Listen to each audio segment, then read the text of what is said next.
Bom pessoal, olá a todos, tudo bem? Pessoal, como eu falei de escravidão no outro vídeo anterior, eu vou analisar agora um pouco com vocês aqui alguns detalhes sobre a escravidão do povo hebreu no Egito. Será que realmente aconteceu? Será que é verdade ou não? Então quem puder já dá um like aí no vídeo, tá pessoal? Se ajuda a aumentar a atividade, engajamento e tal. E na verdade aqui eu vou mostrar só um pouco, tá pessoal? Daria para fazer uns 20 vídeos só sobre isso aqui da escravidão do Egito, tá? Mas segundo o livro de Êxodo, o povo hebreu foi escravo no Egito. Só que tem um probleminha.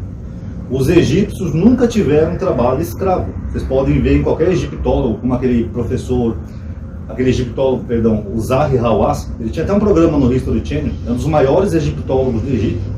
Ele mostrou que os egípcios nunca tiveram mão de obra escrava. Os egípcios pagavam as pessoas, eles tinham trabalho assalariado. Outros povos podiam prestar serviço ao Egito? Sim, podiam.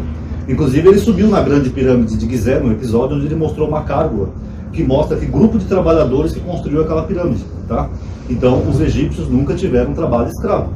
Então só aí nós já temos um conflito histórico entre uma história que fala de escravidão e dados arqueológicos que falam que não tinha escravidão. Então aí nós já temos um probleminha. Será então que a Bíblia está falando a verdade? Tirem suas conclusões. Bom, aqui em Êxodo, no capítulo 1, é quando começa a escravidão do Egito. Aí ele fala assim, ó. Deixa eu ver qual versículo. 11.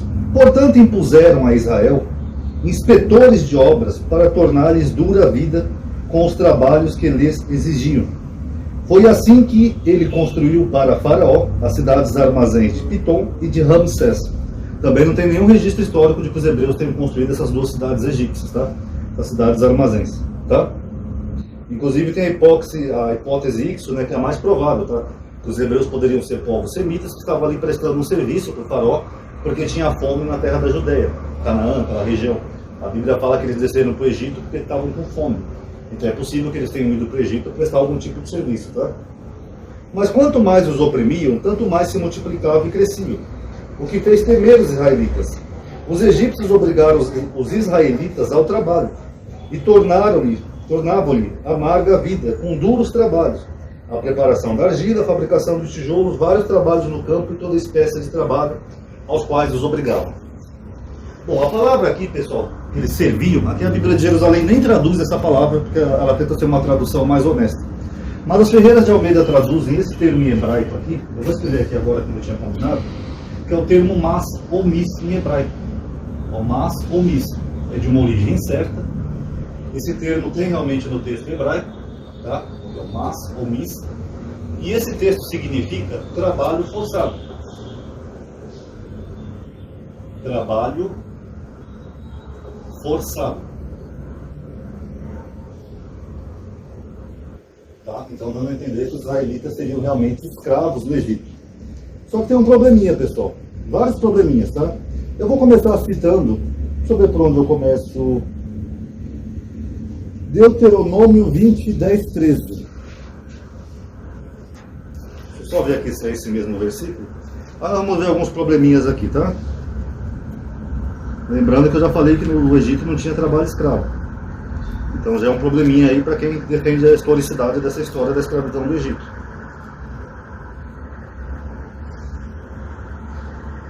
Sim, esse termo mas ou mis, não, perdão, no versículo 14, da mesma que a gente acabou de ler de Êxodo 1, em Êxodo 1,14 tem um outro termo em hebraico, tá? Êxodo 1,14, quando fala que os hebreus foram obrigados a servir aos egípcios, que é o termo abodá.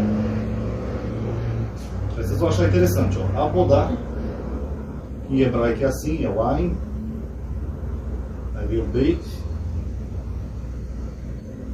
aqui deve ter um sinalzinho maçorético, para fazer o olá, e aqui é abodá. Só que abodá é servir, e deriva da palavra ebed, que eu falei naquele vídeo de escravos para vocês. Ebed não é escravo, é quem presta um serviço. Inclusive a palavra é bem parecida, ó, ain, beit e dalit. Okay. Ebed, abodá. E essa palavra, pessoal, aqui em Deuteronômio 20, olha o que diz aqui, ó. Quando estiveres para combater uma cidade, primeiro você propõe a paz para aquela cidade. Se ela aceitar a paz e abrir-te as portas, todo o povo que nela se encontra ficará sujeito ao trabalho e te servirá. Todavia, se ela não aceitar paz e declarar guerra contra ti, você vai sitiar a cidade. Quer dizer que se a cidade aceitasse paz com os israelitas, eles tinham que servir os israelitas. Então eles seriam o quê? Escravos dos israelitas? Não, vamos declarar paz e vamos ser escravos. Porque se não declarasse a paz, iam morrer pela espada. Então é claro que ali o servir é prestar um serviço. Esses termos aqui, ó. Não é como esse daqui, que seria um trabalho forçado. Apesar de algumas traduções, como a de Jerusalém, colocarem assim, tá bom? Porque senão não faz nenhum sentido. Agora, em Deuteronômio 16:12, diz o seguinte: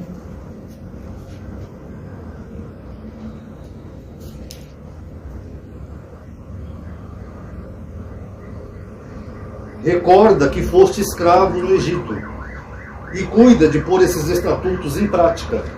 O termo escravo aqui em Deuteronômio é esse daqui, ó, Ebed, é servo. É a mesma palavra que fala que Israel é servo de Deus. É a mesma palavra lá de Jacó, que eu falei no outro vídeo, aqui é um servo.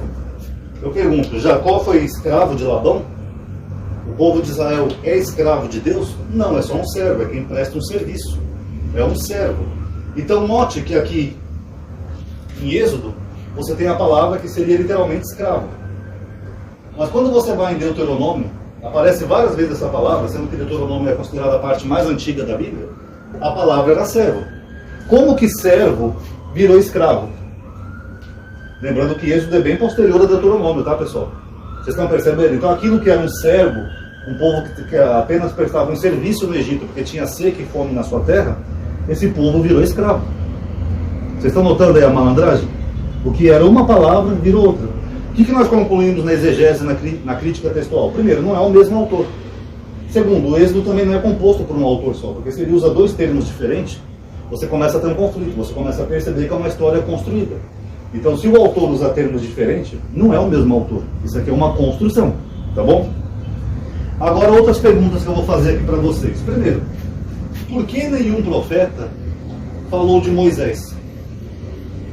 Sendo que os profetas, eles tinham por missão fazer o povo voltar para a lei de Deus. Então por que nenhum deles falou de Moisés? Essa é a primeira pergunta. Não, amadinho, os profetas falaram sim de Moisés. Vamos começar com Daniel. Daniel é uma história construída ali no período helênico, de Antíoco Epífanes. Daniel não é um personagem real, então Daniel não conta. Ele é pós todos aqueles profetas, já Daniel já na parte, já quase da parte do cristianismo já, período de Daniel, tá? Então Daniel não conta.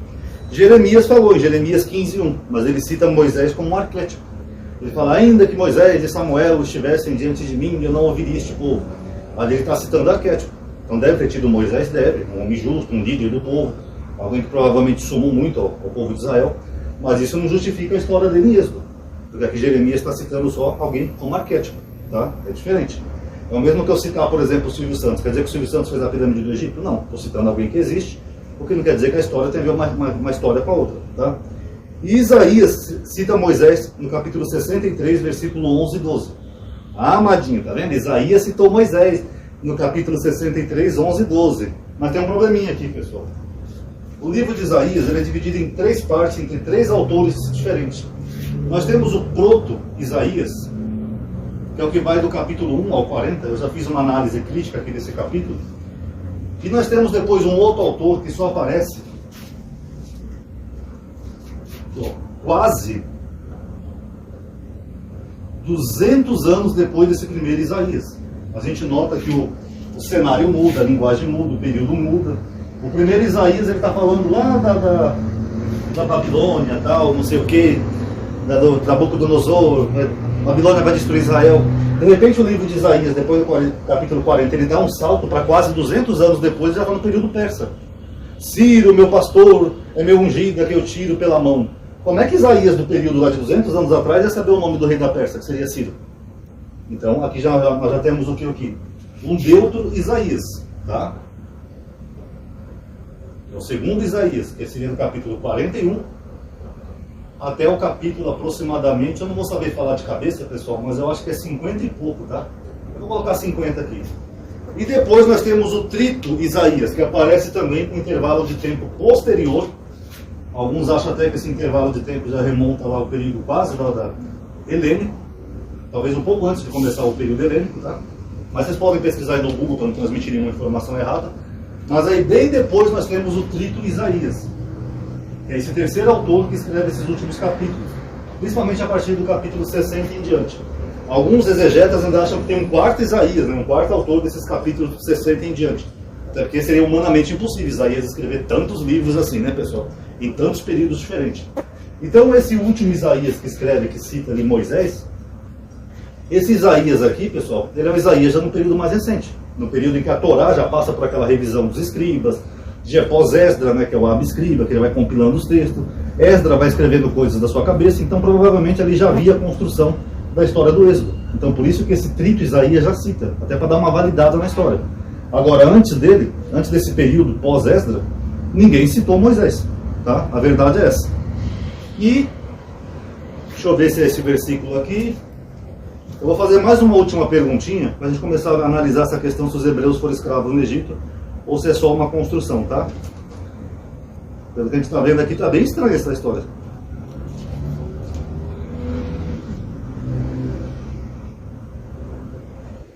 E os profetas que são anteriores, né, aos escribas, ou antes do cativeiro babilônio, eles sempre usam essa fórmula aqui, ó. Amós, que nem eu falei para vocês naquele short lá, que Amós fala assim: acaso me ofereceste sacrifício 40 anos no deserto, ó Israel? Jeremias também cita algo assim, Isaías cita algo assim, eu já tenho vídeo aqui no canal, vocês podem pesquisar na caixa de pesquisa.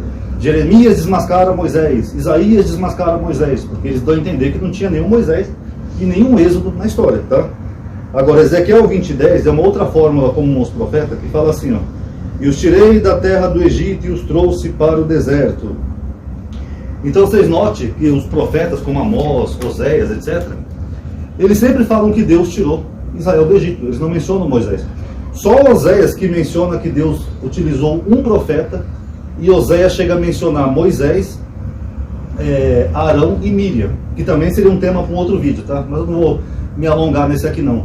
Mas os profetas, eles dão a entender que foi o próprio Deus que tirou o povo de Israel do Egito. Eu os tirei do Egito, tá? E se a gente for se aprofundar mais, pessoal, eu posso pegar também o livro de Ezequiel, que eu já fiz uma playlist aqui no canal, e mostrar para vocês algumas curiosidades, mencionadas inclusive em Jeremias, Isaías, tá? Que dá a entender que ali a divindade era a mesma, compartilhada pelos egípcios, e que foi o próprio Deus que fez algumas maravilhas, como Ezequiel dá a entender, e tirou o povo do Egito. Ezequiel menciona isso. Lembra-te quando eu encontrei vocês no Egito e fiz maravilhas para vocês, não sei o quê? Aí cadê Moisés nessa história? Meio curioso isso, né, pessoal? Então, por fim, para finalizar, Êxodo, algumas bíblias, como a de Jerusalém, eles falam que Êxodo é uma antologia. O que é uma antologia? Uma reunião de contos. Então seria uma reunião de contos de como o povo foi do Egito para Israel. Lembrando que a hipótese X é uma das mais aceitas, que eram povos semitas que trabalhavam para os egípcios, por isso que a Bíblia talvez informe ali que eles construíram aquelas duas cidades armazém, e eles, de certa forma, eles até incomodavam os egípcios. Então, teve um dado momento que subiu um faraó mais poderoso no Egito, que ele fez guerra e conseguiu expulsar os povos íxos do Egito. Essa seria a hipótese mais aceita. Agora, o que nós temos em Êxodo, podemos chamar de uma antologia. São uma reunião, são contos populares acerca do personagem que talvez tenha sido o líder do povo na época, que seria Moisés. Até porque Moisés é um nome egípcio, né? Moisés em hebraico é assim. Eu vou escrever aqui, ó, no canto, acho que dá para vocês entenderem. Moshe, tá? Meu nome ficou meio feinho, mas é assim, Moshe. E Moshe em hebraico significa filho. É que nem no egípcio. Filho em egípcio é Missés. Aí geralmente os egípcios colocam o nome de uma divindade. Ra-Missés, filho de Ra. Tutimosés, filho de Tut, e assim por diante. Então Moisés, provavelmente alguém que existiu, mas que é alguém que só foi um líder de uma época. Êxodo, alguns consideram uma antologia. Eu já considero um Êxodo uma epopeia, ou como uma Ilíada grega. Sabe quando um povo quer enfeitar a história de um herói popular do seu povo? Eu considero o Êxodo assim. Até porque a história é cheia de furos, que eu já mostrei para vocês, as pragas, as impossibilidades, a incoerência histórica. Os egípcios nunca tiveram escravo. É a primeira vez que aparece essa palavrinha aqui, ó, sendo que os livros anteriores não apareciam. Os profetas não mencionam esse evento. Olha, Israel, vocês foram escravos na terra do Egito. Não, na maioria das vezes, quando eles falam, quando algum profeta cita algo parecido, eles usam esse termo aqui, ó, servo, não escravo. Não é estranho, pessoal? E que nem eu falei para vocês no vídeo anterior sobre escravidão, nessa época do Egito, ali de Israel, onde eles tinham uma proximidade maior, não era comum ter escravos, era comum ter servos, pessoas que prestavam serviço, ou por uma dívida, ou por um compromisso, ou por troca de comida. Isso também, eu posso fazer até uma analogia parecida aqui no Brasil, por exemplo. Nós tivemos umas décadas atrás uma grande estiagem, né, uma seca muito forte no Nordeste, e houve uma grande imigração de nordestinos para a região Sudeste, São Paulo, Rio, Belo Horizonte, até para o sul do Brasil, em busca de trabalho. Os nordestinos vinham para cá, eles faziam o quê? Eles prestavam serviço, iam trabalhar de pedreiro, de ajudante, de cerveiro, de gari, de tudo que era serviço que aparecia eles pegavam, para sobreviver, para ganhar dinheiro. Os nordestinos foram escravos dos sudestinos. Eu nem sei se tem essa expressão sudestina, eu estou falando por causa do vídeo do Porta dos Fundos, tá? Não, eles só prestaram serviços. É a mesma coisa o povo Ixo, que seria aqui o povo de Moisés. Eles não foram escravos no Egito, eles só prestaram serviço. E para finalizar o vídeo, eu vou mostrar agora a coisa mais interessante para vocês, tá? Só lembrando que a palavra Ebed, que eu falei no outro vídeo, serve, é a mesma palavra para servir a Deus, do povo hebreu. Agora eu vou mostrar só mais um pontinho interessante, eu já vou encerrar o vídeo, depois se quiser, tem muita coisa para falar desse assunto, pessoal. Se quiser, daqui dá uns 10 vídeos ainda, tá? Esse aqui é só uma introduçãozinha, porque surgiu o tema por causa de uma discussão aí com um rapaz aí no YouTube. Êxodo capítulo 5, quando Moisés vai falar com o faraó. Vamos analisar aqui, ó. Depois Moisés e Arão foram e disseram a faraó. A Bíblia não sabe nem qual é o nome do faraó, pessoal. Alguns acreditam que Isaías sabia o nome do Ciro, rei da Pérsia, 200 anos antes, mas o autor de Êxodo não sabe o nome do faraó. É curioso isso. Só mostra que a história foi escrita depois. Então, como o autor não sabia quando se passava a história, ele só escreveu o faraó e pronto. Assim falou Deus, o Deus de Israel: deixa o meu povo partir para que me faça uma festa no deserto. Peraí, o povo não era escravo? Então por que Moisés pede para o faraó para partir só para fazer uma simples festa no deserto? Vocês querem ver? Tem mais. Respondeu o faraó: quem é Deus para que ouça a sua voz e deixe Israel partir? Eu não conheço esse Deus e tampouco deixarei Israel partir. Aí eles disseram: o Deus dos hebreus veio ao nosso encontro. Deixa-nos ir pelo caminho de 3 dias de marcha no deserto para sacrificar ao nosso Deus, para que não nos ataque com a peste ou com a espada. Peraí, Moisés não estava indo para lá para libertar o povo da escravidão, do trabalho forçado? Então por que Moisés pede para o faraó para deixar o povo ir só por 3 dias para oferecer e sacrificar para o Deus de Israel no deserto? Depois de 3 dias eles iam fazer o quê? Iam fugir? Iam sair correndo? Não, o texto dá a entender que eles iam voltar. Então se o faraó tivesse permitido ali, segundo o Êxodo 5, que eles fossem sacrificar ao Deus deles, era só um caminho de 3 dias. Ó, pessoal, vocês vão em 3 dias, depois vocês voltam para a servidão. Isso é escravidão, pessoal?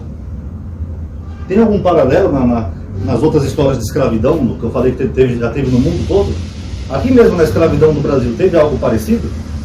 Ó, senhor, eu vou pedir para o senhor só 3 dias para a gente ir lá na mata, fazer uma oferenda para Oxóssi, um ebó para Exu, depois a gente volta para cá. Ah, beleza, vai lá, daqui a pouco eu vou dar uma semaninha de folga para vocês. Teve isso? Então só aí você vê que eu falei, o texto não é de um autor só, porque eles misturam as coisas. O que Moisés está pedindo aqui no texto não é para o faraó libertar o povo. Ele está pedindo só para eles irem 3 dias ao deserto sacrificar. E esse padrão se repete no texto e vai se misturando.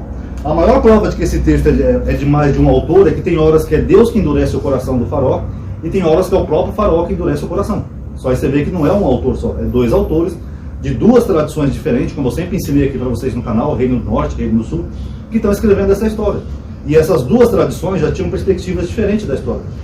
Uma tradição achava que o povo só queria sacrificar para o Deus de Israel no deserto, e outra tradição achava que não, que o povo queria sair realmente ali do Egito. E a última pergunta, que eu sei que vão fazer aqui no vídeo: ah, Madinho, então por que Deus teve que levantar Moisés para tirar o povo do Egito se eles não eram escravos? É porque tinha fome na terra de Israel. É por isso que o autor de Êxodo, ele fala uma expressão que todo mundo conhece, que é essa aqui, ó. É uma terra que emana leite e mel. Olha que nenhum pastor vai ensinar essas coisas para vocês, tá, pessoal? Eu queria ter bastante inscritos para fazer essa aula ao vivo, né, que eu gosto de interação. Essa expressão terra que emana leite e mel, em Êxodo, esse mesmo livro, primeiro ela aparece se referindo ao Egito. O povo fala: você quer nos tirar de uma terra que emana leite e mel, o Egito? Depois Deus promete para Moisés, logo no primeiro encontro de Deus com Moisés, que seria a terra de Israel.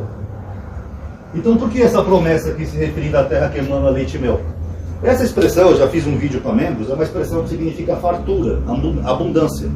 Então, quando Deus fala para Moisés, fala para o povo, fala que eu vou levar eles para uma terra que emana leite e mel, é porque o povo tinha medo de voltar para Israel e passar fome. Eles falaram, não, a gente vai ficar aqui no Egito servindo.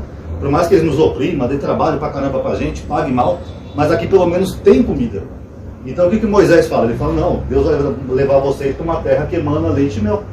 Então por isso que Moisés teve que ir lá, fazer aquela saga toda dentro do livro, que é extremamente exagerado, né? Não é uma história 100% real, justamente por isso, para fazer o povo voltar para sua terra, para servir ao Deus de Israel, mas eles tinham que saber que a terra de Israel era que nem o Egito, uma terra farta e abundante, uma terra que emana leite e mel.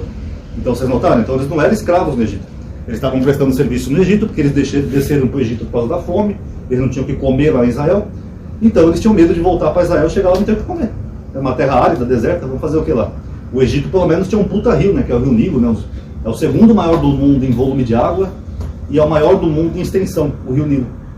Então tá aí, pessoal, essa é só uma introdução, se quiser eu falo mais disso, tá? Deu para entender inicialmente, pessoal? Quem colocou aqui escravo aqui no texto de Êxodo, o mas ou mis, já é uma tendenciosidade do autor, já é uma construção para tentar dar a entender que o povo hebreu foi escravo no Egito. Mas quando a gente vai separando os textos de autores e vendo os termos, a gente vê que o povo era um servo do Egito. Eles prestavam serviço, construíram 2 cidades, isso bem antes do faraó escravizar eles, segundo o próprio texto, então eles estavam ali prestando um tipo de serviço, tá? Aí essa lendazinha de que o povo foi escravo no Egito, isso aí vai ser uma construção posterior, tá? Mas os textos mais antigos, que nem a gente vê aqui em Deuteronômio, não tem a palavra escravidão, tem a palavra servidão, que é prestar um serviço. E Moisés pediu para o povo só para ir 3 dias no deserto sacrificar, depois muda um pouco a história ali, porque com certeza é mais de um autor, e ele usa essa expressão porque o povo tinha medo de passar fome no Egito. Tanto que um dos murmúrios do povo, né, segundo a Bíblia, era justamente a fome. Quando Moisés está lá conduzindo o povo fala, você não tirou de uma terra para morrer aqui nesse deserto, uma terra que tinha comida, tinha pão, para morrer aqui no deserto? Por isso, essa expressão, tá bom? Então tá aí, galerinha, quem gostou dá um like aí no vídeo, então eu sei que é chato ficar lembrando em todo vídeo tá pedindo, mas o YouTube tá bugado, pessoal, o canal só depende de vocês, tá? Eu vou começar a falar de Trindade, depois também do antagonismo entre os 2 testamentos, estou preparando alguns esboços aqui, depois que eu passar de 30 mil inscritos, que não adianta você fazer um vídeo legal para poucas pessoas verem, então eu dependo da ajuda de vocês, deem like, comentem o que vocês acharam, dê joinha, pode comentar o que achou, compartilhe o vídeo aí nos grupos que vocês possuem, entendeu? Para as pessoas tentarem entender um pouco de exegese, crítica textual, afinal meus vídeos são muito bons, modéstia à parte, tá? Quem quiser colaborar aí com o Valeu aí também, pode colaborar, eu vi que algumas pessoas colaboraram aí com R$1, R$5, R$2, isso ajuda muito, tá, pessoal? E sobre a qualidade dos meus vídeos também, uma hora eu vou explicar para vocês, tá? Tem muita gente reclamando aí nos comentários de áudio, de imagem, disso, daquilo. Assim que der, eu vou fazer um vídeo explicando para vocês, tá? Por que eu não posso investir agora em qualidade do meu canal? Até porque eu estou de mudança, todo mundo sabe. Não sei quando vai ser essa mudança, aqui já está meses nessa reforma aqui infernal, mas eu vou fazer um vídeo uma hora específico sobre isso, só para esclarecer as pessoas que ficam falando aí sobre a qualidade do vídeo, tá bom? Muito obrigado aí a todos que assistiram, paz a todos.